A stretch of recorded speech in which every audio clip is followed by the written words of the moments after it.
question. 'Cause I'm on your page, but I just want to make sure. Yes, sir. Yeah, I got 4 boys. Praise be to the Lord. And any of them going to North Carolina? Yeah, one graduated from North Carolina. Okay, beautiful. Okay, yes, sir. The other one went to North Carolina A&T. They didn't want to go to no white universities, and the other one went to North Carolina Central, Perfect. which is Yes, good. sir. All right. Well, and we are live. I want to thank everyone for tuning into a very special edition of Off the Record on the People's Podcast this afternoon. We have a very great and illustrious guest, our student captain, our brother Ron Muhammad, reigning out of North Carolina. And I want to thank you, sir, for taking time out of your busy schedule to give us some information as well as some inspiration, sir. Thank you, my brother. Yes, sir. But the first thing we would like to know is, when did you first hear the teachings of the Most Honorable Elijah Muhammad? I first heard the teachings through an uncle of mine who was part of the Nation of Islam back in the first resurrection, and I heard it from him then, and we spent a lot of time around him, but we weren't paying too much attention to the teachings until I got to college, and there was some brothers who would come on to college with a study group, and I still was not interested in joining. And in fact, I would try to debate these brothers every chance I get. I would bust up in these study groups and try to debate them. But normally I win a debate. I was argumentative, and I like to go at it. But these particular brothers, every time something came off my tongue, they would handcuff me. Mm-hmm. Every question I raised to them, they smile and answer it. They ain't even delay. They just smile, look at me. Oh, brother, yeah, well, I can answer that. And they roll these. I was like, damn. I said, I got to be able to stick them sooner or later. But man, I went the whole night that night. These brothers answered every question I raised about religion, history, and everything else. And at that point, I was sold. That these are the ones, but I still didn't join. Okay. And so I after I got out of college and got all my partying out of me and running the streets or whatever I thought I was doing, I met and knew a lot of brothers in the nation, and I would start to buy the papers. I had plenty of tapes, and so in 1991 or 92, I decided to go to a meeting at the mosque. And so at that time, Durham was not as big as they are right now as far as a mosque. It was smaller, but they had a lot of believers there. Mm-hmm. And so when I went, I already knew what the brothers looked like, and I knew who the Honorable Minister Louis Farrakhan was. And so I was in corporate America, so I went to the mosque, and I would go there on Sunday. During my processing time, I started the process. And so the brothers, I didn't know it, but the brothers thought I was an agent. Because when I came to the mosque, I was in corporate America. I had the nice suits, a new Saab Turbo. And so, but I was there because I was interested in really joining, but they were checking me out. It was on their post, man. They were like, man, this man coming up to the mosque already got suits and all this other business. And driving a Saab 9000, he got to be an agent. Mm-hmm. So I didn't know that was going on. So I was just faithfully coming to the mosque. And eventually, the brothers from DC came down. Dr. Alim was the minister at the time. Yeah. And so when they came down, they saw me and said, yeah, brother, how long you been registered? I said, well, I'm not registered yet, sir. I said, how long you been processing? I just said, I've been processing a while now. They said, how come this brother ain't registered? And one of the brothers whispered to him that he thought something was going on that was fishy with me. He was like, man, y'all knock it off, man. Just because the man got some suits and a car, y'all think you're an agent? But all praise due to Allah, man. After that, I got registered and been here ever since, 28 or 29 years ago. Praise be to Allah. Beautiful. Yes, sir. Yes, sir. And what was it about? Why did you accept the teachings? Well, I accepted the teachings because really,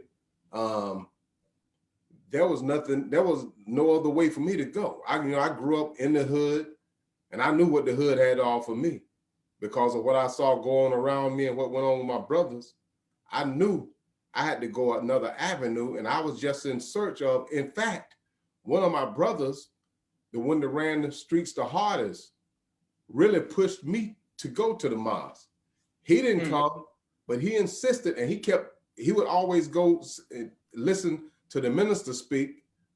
He would always buy the tapes, and he would give them to me. Well, he was pushing me that direction, although he won't come in that direction. And I ended up going to the mosque, and he always been a strong supporter, but he was dealing and battling with drugs at the time. And so he eventually accepted his assignment was, when he got off drugs, was to help everybody else get off drugs. And that's what he does today. But he always been a strong supporter of the minister and the Nation of Islam. But it was him who pushed me in that direction.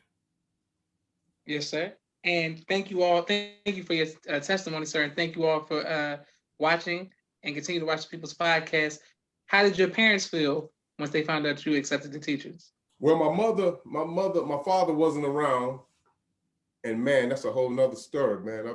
Every time you ask me that, it's because of your father is the reason I didn't even know who my father was.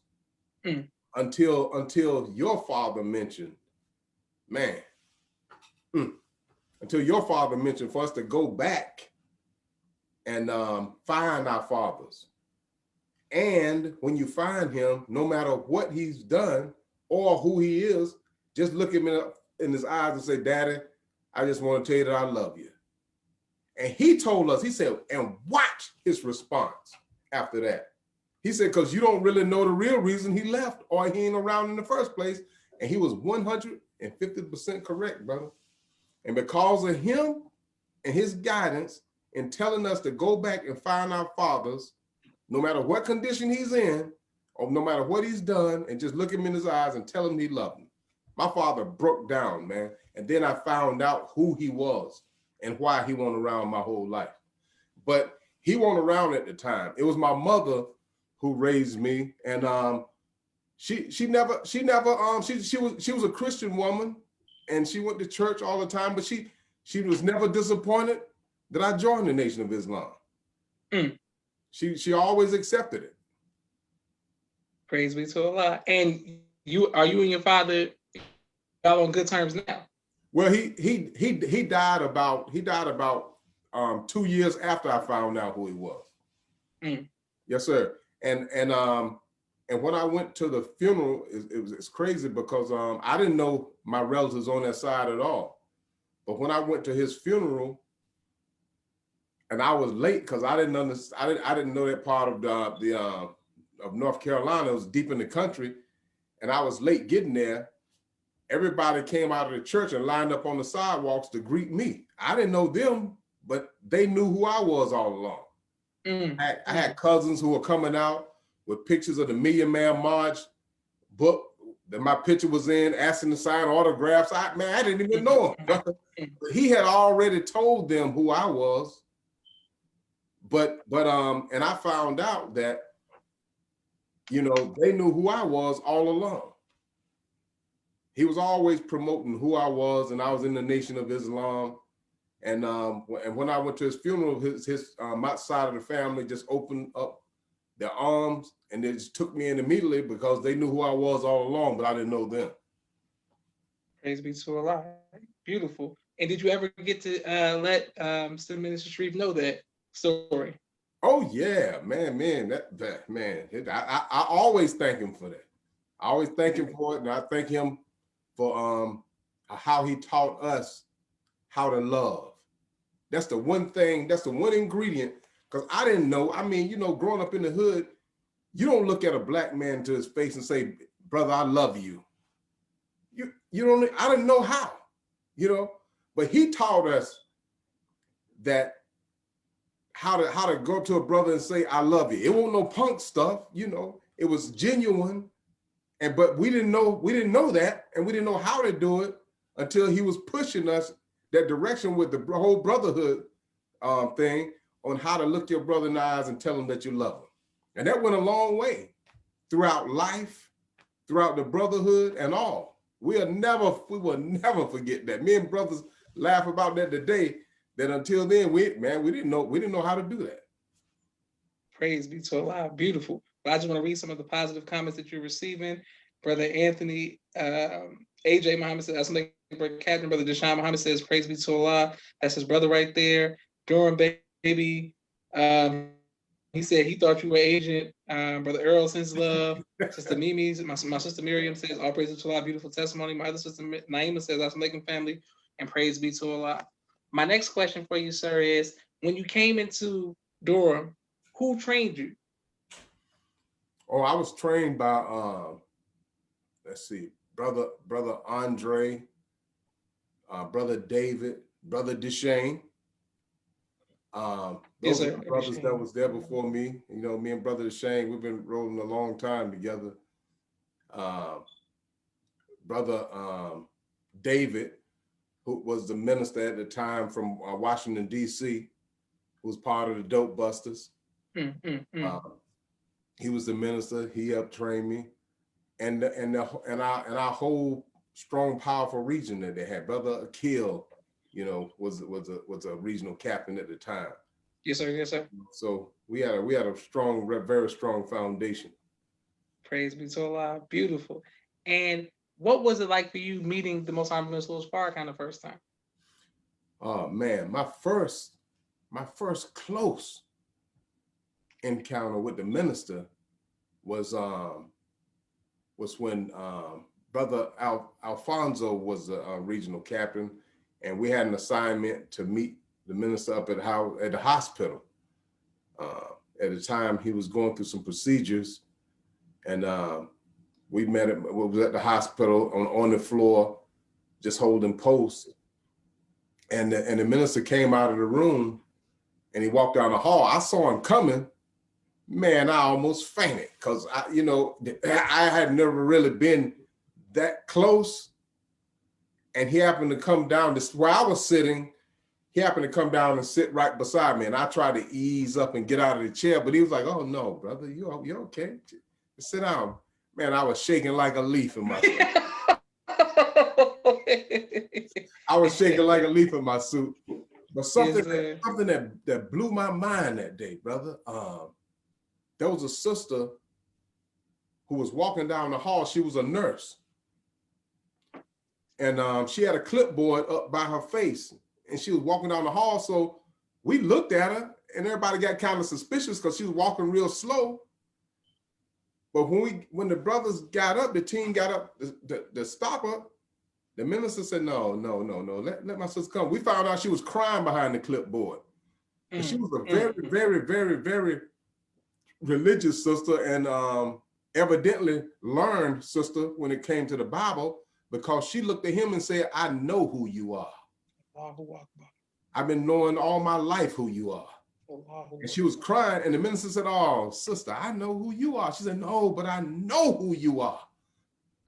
Her doctors that was over her was trying to stop her, like, "Hey, I'm sorry, the minister said, no. But the sister was crying because she knew who was sitting in front of her, brother. That was powerful and beautiful. And of course, our minister was so humble, brother. Just beautiful. So humble that he made her feel like $1 million, brother, because she knew who the minister was. And we looked at each other and said, "Man, just think, man. She knows, but many of us act like we don't. And we right here with him, but even she knows." Yes, sir. Yes, sir. Because she studied scripture. Beautiful. Praise be to Allah. And well, speaking of seeing the Most Honorable Mr. Farrakhan at Howard University, at the hospital, how was that? To be so close to him during such a tough time. Brother, it was very, very, very, very eye-opening. And to be honest with you, I left there after seeing that with a whole lot of guilt, because I was saying to myself, man, with all that our minister have to do, with all that our leader has in front of him, to have to go through treatments and everything else and still don't have an excuse to do this work, we can't possibly have an excuse. Yes, sir. Yes, sir. You get. I felt guilty for not even grinding 10 times harder, man, to see him who has no excuses to come out through treatment and in his suffering and still stand up strong and do this mighty, mighty, mighty work, man. That was an impression that'll last for the rest of my life. Praise be to Allah. Beautiful. Yes, sir. My next question is, well, you spoke of the sister who saw him behind and was crying because she saw him through scripture. When did you go from seeing the Most High Mr. Farrakhan from someone who was maybe a good speaker or an activist to someone who was in fact divinely guided? You know, when I first came into the Nation of Islam, I came in, I was pretty angry. I was angry. I knew I used to see my mother get mistreated by the enemy because she did domestic work.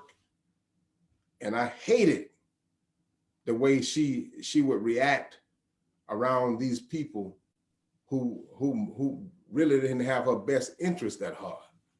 You know, some acted as if they did, but I felt like she wasn't treated like the queen that she was, because I knew what kind of woman that was. Yes, sir. Yes, sir. And man, to see that type of thing take place, I said, it's gotta be a better way to deal with our people, number one. And the number two, to see her suffering. My thing was, I was angry when I came in. And so what attracted me most, to be honest, was hearing Brother Khaled teach. Yes, sir. Yes, sir. Yes, So sir. Khaled Yes, sir. was going wild, man. Khaled was off the chain. The white man's, the white woman's, the GD white man, you know. Yeah. But that stuff hit me, and like, yeah, I like that, because I know he is, you know. Yes, sir. Yes, sir. Yes, sir. But he did well to teach on the white man is the devil. But we had a whole nother gallon, you know, a classic example. When you buy a gallon of milk, it's good for you. You drink it, it's nourishment for your body, builds strong bones and muscles, but it has an expiration date on it. Yes, so sir. Yes, sir. You drink it until it expires, but when it expires, you're to discard that one and go get another one. Well, the other gallon might not have been, one gallon might have been the white man and devil, but the other gallon that Honorable Minister Louis Farrakhan had for us was the evil within. Yes, sir. And so Khaled attracted me in the nation. We even, me and some bunch of brothers, man, we like Khaled so much we shaved our head. That's when first time I shaved my head. We shaved our heads. We liked that. We thought that was all a part of it. But then we had to learn over time that it ain't just the white man is the devil, where we got to study the evil within now. Yes, sir. Yes, sir. Yes, sir. So if we kept drinking out of that gallon of milk that just says the white man's the devil, and it spoils after the expiration date, then we get sick. Yes, sir. You know what I'm saying? And then we die off. But luckily, because we still here, we got that gallon called the evil within. So, you know, and so we start drinking on that, knowing that it ain't all just about the white man. Now you got to deal with the evil that's all within you. Yes, sir. Yes, sir. But so the shift came from the spiritual part shifted when I started, and I kept listening to the Honorable Minister Louis Farrakhan because he took us from one stage to another stage. Yes, that sir. leveled everything off. Now you totally understand, you know, that that the enemy has no power except for what we give him, you know? Yes, sir. Beautiful. Okay, and thank you all for the comments, Brother Daniel E. So like Brother Daniel, Sister Mimi says teach. Praise be to Allah, and a lot of people showing you love, Brother All praise Captain. be My to next question for you, sir, is in the South, part of the Confederacy of North Carolina, fear. Has there ever been a time, you when you accept the teaching, this is a black man, period, but once you accept the teachings and you're now teaching, stand up for yourself, the black man is God in the South, was there ever a time that you were faced with fear? And if so, how did you overcome that fear? Man, that's a good question, because and the brothers that are pretty much natives of Durham, North Carolina, not just North Carolina, but Durham, North Carolina, we got a whole different mindset with the enemy, because we came from Black Wall Street. So we never feared him. In fact, we thought he was foreign. I went to black elementary schools. I went to black middle schools. I went to black high schools. So it's always black for us. Now, there was some that went to county schools out in the county where I heard them talk about the enemy and Confederate flags on their shirts. Man, we didn't have none of that. In fact, when the movie Roots came out, oh man, we were throwing white people out of the school. Man, they were making snowballs or rocks in them, hitting white people in their head with them, man. Because we were always predominantly black, we never really looked at white people as being superior. Never. And that's a mindset. That's the thing about Durham, North Carolina. They have that edge because it was once known as Black Wall Street, but black people have most that grew up in the city of Durham never really looked at white people as being superior. Praise be to Allah. That's amazing. Well, I have to visit. I believe I went one time, but I have to come back now that you hyping it up. I'm like, I gotta come. I gotta come now to see what Durham, North Carolina is about. Because this place used to have during the era of Black Wall Street, Durham had their own black hotels. Still have the black bank. Had one of the biggest insurance companies in the United States was black. Black hospitals, black clothing stores. They wouldn't even shop. They wouldn't even shop and go across the tracks and shop with white people back in that time, because we had a whole black economy of our own until it was destroyed. Yes, sir. I want to thank Brother Torian says, thank you, Brother Joshua. Praise be to Allah, Brother Torian. Praise be to Allah. They saying, go ahead, Brother Ron. Go ahead, teach, Brother Captain. Beautiful. My next question is, sir, what was it like coming from Durham, North Carolina during the time of the May Man March, leading up to the May Man March, and how did the May Man March personally impact you? Oh man, let me tell you something. I owned a barbershop back then. And so during that time, everybody was coming through the barbershop. It's right in the hood, and they were coming through the barbershop. And we were trying to promote the Million Man March, selling T-shirts and all. I couldn't keep a case, brother. The printing press couldn't print them fast enough. Really, I couldn't keep a shirt in that barbershop to save my life, because black people were so excited. It was just an overwhelming event. And before we left to go to the march, I think I had 2 cases of shirt that they sold out on the buses that we were moving in. So that movement right there, brother, changed my entire life, and still does. Yes, because I was one of the first ones that was standing on stage holding posts early that morning, and I was up there the whole while.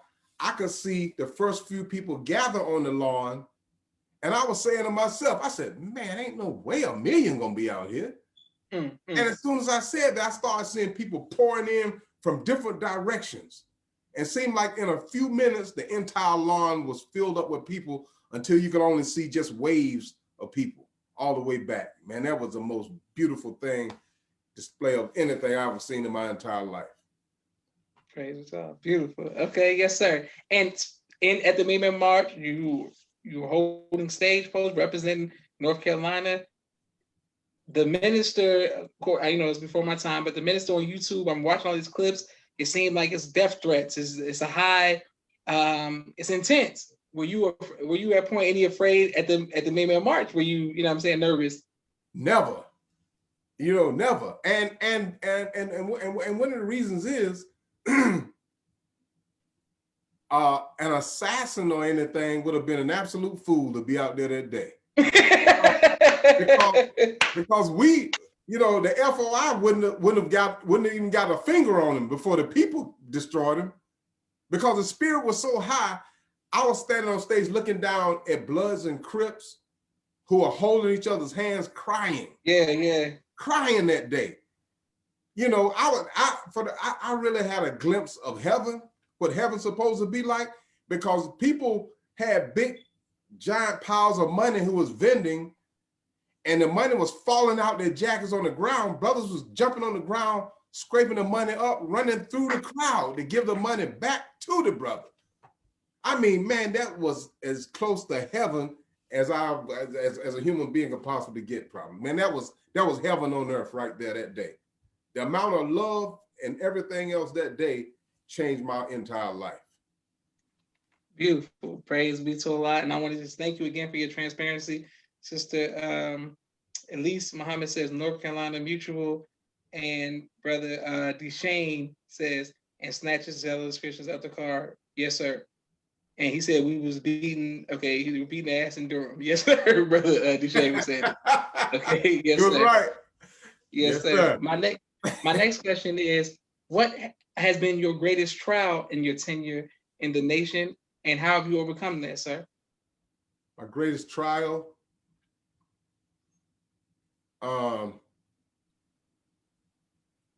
Well, I probably would have to say dealing with self and keeping self on the path, because before you can do anything or instruct anybody, you got to make sure your own head is kept in the right direction. Yes, sir. And we have trials, we have desires, we have troubles come in our lives, and but the beautiful thing about it, if we just relate back to our study guides, the Honorable Minister Louis Farrakhan has given us every study guide for any problem that you could possibly have. Yes, sir. Mixed feelings and controversy. I mean, man, come on. I mean, how many times have I been in that bad boy?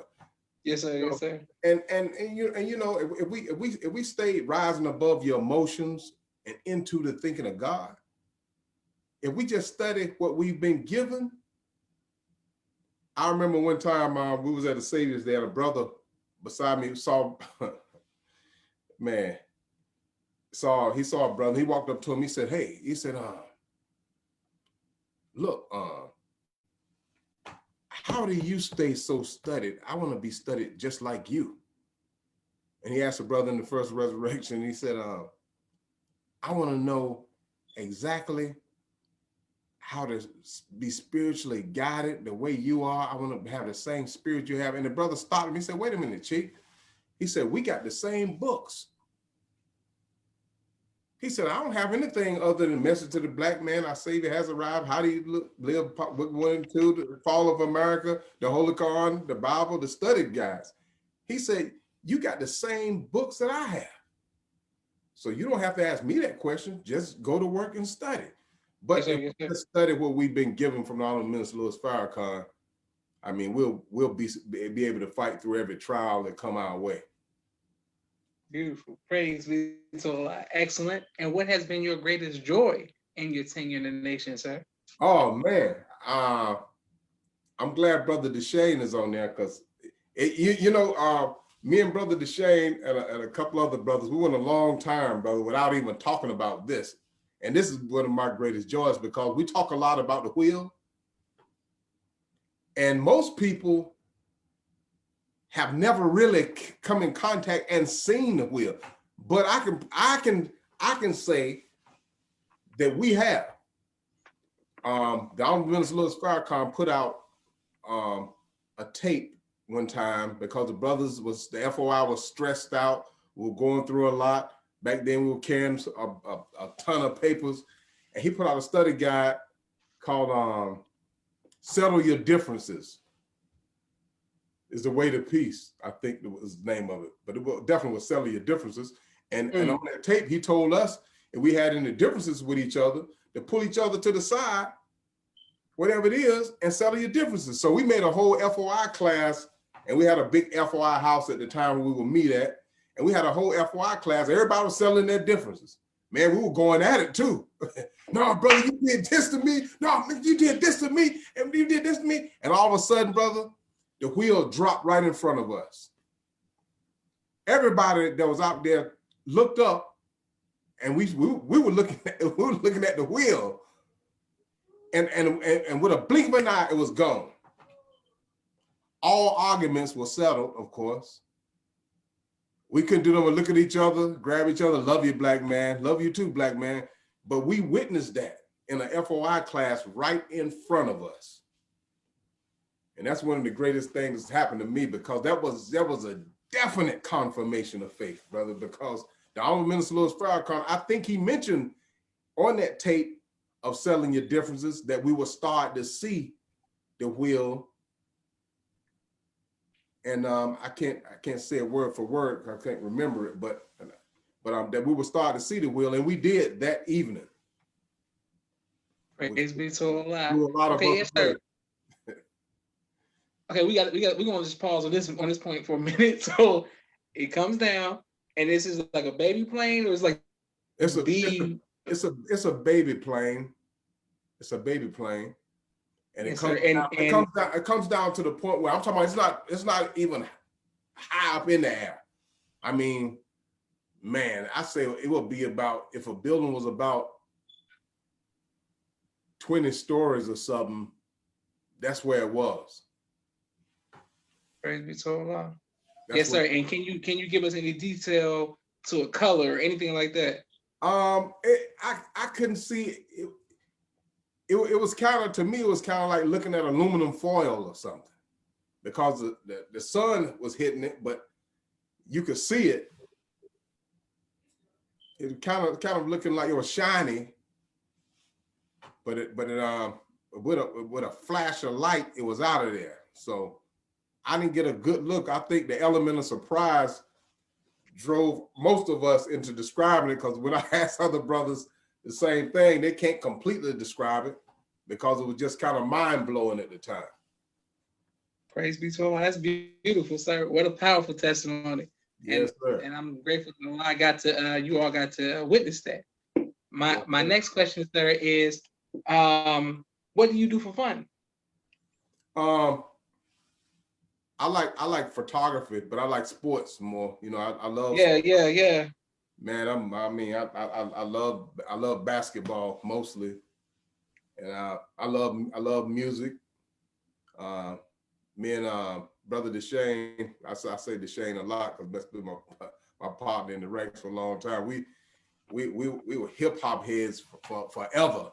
Yes, sir. You know, we saw Jay-Z before he was big Jay-Z to everybody else at BET at thing called Rap Sheets back in the days. And before he was even the big mogul Jay-Z, he was just coming out. It might have been his record release at the time, and we saw him. But I like music. I like sports. I do some photography for stress relieving. Beautiful. Okay, yes, so we'll say on the sports. With these sports, do you like just college basketball or professional or the NBA? Oh, I like NBA too. I'm a Lakers fan in NBA. Okay, yes, sir. I'm more of a LeBron fan than I'm a Lakers fan, though. Same here. Yes, sir. So wherever LeBron go, I go. Same here. So this is a good year. This is a good year for us to be LeBron fans, you know what I'm saying? So yes, sir. My next question is, I have a lot of albums behind me to represent, you know, some of my favorite albums of all time, and just some of my favorite memories. If you could choose an album of your choice, which album would you say is like an album that represented you or your favorite album of all time? Probably Off the Wall. Is that okay. Off Michael Jackson? No, not behind me. I'm saying any album of your choice. Like, it don't got to be something that's behind me. Like you choose. it was probably the favorite one of all time. The favorite one of all time would probably be Rapper's Delight, Sugar Hill Gang. Because Okay, I was okay. into hip hop. I loved that era. So I would say Rapper's Delight. Okay, and Rapper's Delight is a hip hop, a hip to the Right, hip that's hop. it. Yes, sir. Just making sure we're on the That's same thing. it. Yes, How you sir. know that, brother? I mean, I got an array of music tastes, different eras. Brother Torian Najee X says, with my still recovering broken ankle, you can get this work on the court cap. And he's a basketball player as well. And Brother Deshane says, Tar Heel head. Okay, yes, sir. And I don't know how y'all so close to Duke University, and act like it's not all right with that, but all right. Yeah, My next question for you, Brother Captain. Sir? No, I'm listening. I'm listening. Yeah. The whole Duke Carolina thing, man. I mean, that's intense, bro. I mean, you have no idea how intense that rivalry is, man. When that happens, everything's shut down around here. That thing, it's fun though. It's a lot of fun because I got half of my friends are Duke fans, half of them are Carolina fans. So it's a lot of fun. Beautiful. And I'm just remembering, Brother Captain, I didn't know it was Durham until I just remembered that to teach at a school called Torchlight Academy, teach them how to drill. Yes, and I went to, because I said, take me to Duke. And they were like, oh, we'll take you to Duke. And then North Carolina, so I got to see. So I did go to Durham one time. That was a few years ago, teaching them how to drill. So I didn't get to like take a tour and everything, but I saw, I got to see it from the outside looking in, so that was good. Yeah, I spent a lot of time at when Lil Moo was playing for Virginia. Yes, sir. Because he had to come down here to play Duke, Carolina, North Carolina State, and Wake Forest. I was going to some of those games, with Brother Supreme and Brother Nathaniel, and security stuff. So that was fun too. Beautiful. Okay, great. Well, I want to make sure that before I got a few more questions for you, Brother Captain, and thank you for your patience. I just want to make sure that I give a special shout out to the sponsors of this month's podcast. Thank you all very much. We want to start with my brother Rashad and his business partner Jamal. My goodness, with this. So 1 second, Brother Captain. Boom. There we go. Come on. Here we go. Come on. All right. I don't know why it's doing that today. All right, here we go. Boom. Make sure I give a list of all my sponsors. There we go. Street Premiere Media Production. They have a 4K drone camera. They do television and film editing. Thank you all very much for your sponsorship. My sister Miriam, children's book, ABC I Love Me, and coloring book, both of which are on Amazon. Excellent books to read. Please go get them. Thank you very much, Sister Mimi. My sister Naima's Stay On Point Dance Academy, LLC. She teaches children virtually how to do ballet, young women all across the world. Thank you very much, Sister Naima. Our brother Supreme Men's Fashion in St. Louis, Missouri. If you all need some clothes, he's going to keep you dripping with the best of fashion. Thank you very much. Our brother Ronald Muhammad, BMW Entertainment out in Arizona. They do event planning and security traveling all across this country. Raising Black Millionaires, Sister Tia Muhammad. Thank you very much. She teaches economic empowerment and development to young children. I'm coming right back to you, Brother Captain. Brother Kenneth Muhammad, bow tie maker extraordinaire. Please reach out if you need a bow tie. He'll ship it to you anywhere across this country. Thank you very much, Brother Todd X McGraw, Insurance Company. Thank you, sir, very much for your hard work. If you need some insurance, reach out to Brother Todd X McGraw. Exodus, a new way of life, credit restoration. Thank you very much, brother. If you need some credit done, Khalid's Boutique, they amazing t-shirts and graphic design. Thank you very much. I'm coming right back to you, Brother Captain. Brother Chantel X, the X and Express. Thank you very much, Brother Chantel. They do refrigeration and freight. Anything that you need shipped, they do a great job of doing it. Brother Jabbar Muhammad in Chicago, Client First Construction, ink, painting, carpentry, plumbing, etc. Anything that you need, Brother Jabbar has you. Thank you very much, Brother Jabbar. Sister Landra El Muhammad, Navy Beans, More Than Bean Pies. Thank you very much. Our brother Dr. Henry M. Carter, Henry's Turkey Leg. Thank you very much. Our sister who does home decor, thank you very much. If you need some decoration, please make sure we reach out to our sister and get it done. Brother Rashad Muhammad in Chicago, COVID-19 Disinfection Cleaning Company. Thank you very much, Brother Rashad. If you're in Chicago, please get it. My father's book, A Soldier in the Movement of Christ, AbdulSharif.com. Thank you very much. And last but not least, my two books, Cleopatra, children's book, both of which are Amazon, Cleopatra and No Father, No Excuse, both of which are on Amazon. Thank you all very much. Please like, share, and subscribe. If you all have a business that you would like to sponsor, it's Cash App, the People's Podcast, and please let me know. Thank you very much. Back to you, Brother Captain. Yes, sir. What advice would you give to future husbands? To future husbands? Yes, sir. Oh man, to study the tapes and the guys that the Honorable Minister Louis Farrakhan has put out, man. Yes, sir. Yes, sir. You know, a lot of times we think that we know, and we really don't know. We're constantly learning. We're constantly being taught. But I tell you, there's no greater advice than studying the tapes on marriage that the Honorable Minister Louis Farrakhan has put out. Praise be to Allah. Beautiful. And what advice would you give to future fathers, sir? You know, that's. I'm glad you asked that, brother. You know, many of us who came up in the nation over 20 some years ago, we spent a lot of time on the road, you know, and spending time on the road protecting our minister is a great thing for us to do. But we also we should manage our time with our boys, especially, and our girls, with being fathers and spending the time that was there. I watched Brother Supreme. I don't believe Brother Supreme missed a game, college game that Lil Moo was playing. He didn't miss none down this way, that's for sure. He was here. Yes, sir. Man, he was here at the game. I looked and I said, wow, man, you know, that's impressive to spend that time, you know, with your children and doing our work. We have to manage them both. But I loved seeing that, man, and that him being right there, a father before the game start, while the game's going on, after the games at the hotel. And that was a beautiful example of putting in time as a father with our children. Praise be to Allah. Yes, sir. Excellent. And thank you very much, sir.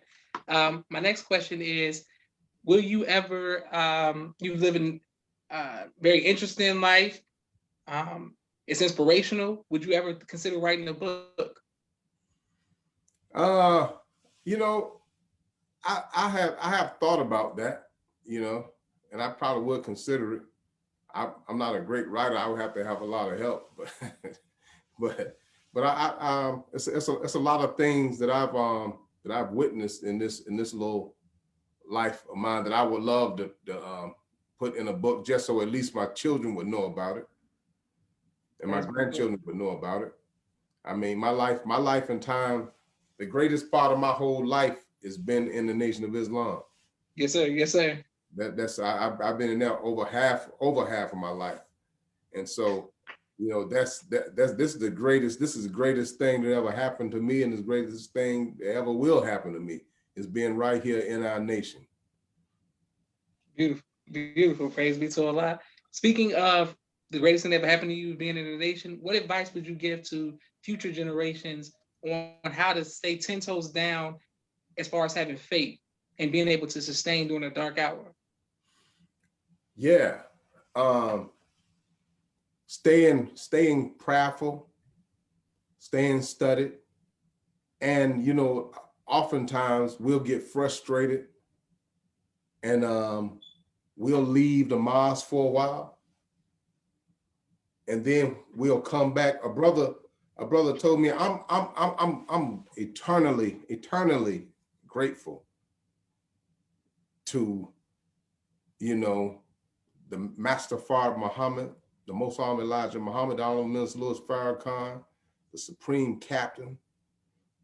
Of course, your father, who when I came in as a baby in this nation, trained us to be able to take a lot. You know, that training back then was it was tough training. Yes, sir. Yes, sir. You couldn't be no punk back then.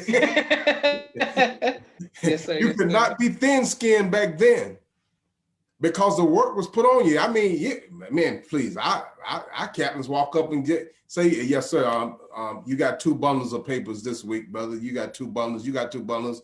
You didn't buck. You just grabbed them and rolled out, you know, because we were already seasoned to take it. Yes, sir. Yes, You know, sir. Yes, sir. with the faith, not just to be dogged into do it, but we really believed it and we carried it out. But that came from, you know, great training, intense training, and studying. And I thank Allah because I never have left the nation for no period of time since I've been here. I've been right here. I never have left for no period of time. I've never taken a sabbatical. I've never gone nowhere. I've been right here, and this is what saved my life. Had I gone out, because oftentimes our brother told me one time he came back. He had been gone for about, I guess he'd been gone for about 9 years, and he came back to the mosque. He sat throughout the whole meeting. And on his way out the door, he stopped and looked at me and said, "Brother Captain," he said, "man, this is a whole new nation, ain't it?" And I looked at him for a while and I said, well, the nation evolves. So I guess he's right, you know? Yes, sir. Yes, sir. When he left and came back, I mean, it's a lot of things that have evolved, you know? So I thank Allah, brother, that I've just stayed the course. With the help of my training helped me stay the course. Praise be to Allah. Training helped me stay the course. Beautiful. Well, I want to thank you for your sacrifice, and I want to thank your family for their sacrifice as well. All of your children and your wife and extended family, we thank you all for your sacrifice, for helping us to, you know, establish Islam in the West. And man, we are eternally grateful for your hard work, Brother Captain. Thank you, brother, What for would your you like? great work. Oh no, sir, brother, I'm trying. What would you like your legacy to be, Brother Captain? Oh, brother, I would just like to be able to say I'm one of the saints that went marching in. You know, I just want to be I want my legacy to be brother. I was a good brother to my brothers and sisters. Anything else, brother, you know, I don't know. I just that's all I want to be known as a good brother and one who loves his brothers and sisters. Praise be to Allah. Well, thank you very much, Brother Captain, for coming on People's Podcast. You've given us a lot of information as well as inspiration. I'm truly humbled. I can't wait to put it on YouTube so everybody can like, share, subscribe, so we can get more of these stories. And I look forward to meeting you, seeing you in person, to have some great conversations and learn from you one-on-one, sir, and to also help you understand the value, because you'll be helping us understand a lot. But I want to help you understand the value of Jay Williams, JJ Redick, Kyrie Irving, and some of the Austin Rivers, some of these great guards that have come out of Duke University. So I look forward to that. Hey, look, Chief, but now only because it's you. Only because it's you. Because I used to work at UNC, but now I work over here near Duke. But I do some work at Duke for their police department with some security stuff. But only because it's you. Yes, I'm gonna get a shirt, a nice shirt for you from Duke. Please. I'm gonna get you one. This is gonna be the first time I ever bought some Duke stuff, but only because it's you. Thank you very much. Because the school, I'm telling you, that's the school I wanted to go play basketball at. I wanted to play basketball at Duke, man. That was just the dream. That was the hope. Praise be to Allah. Well, thank you, sir. Thank you all for watching the People's Podcast. And may Allah continue to bless you, Brother Captain. Thank you, sir. Yes, sir. Assalamu alaikum. Wa alaikum salam, sir.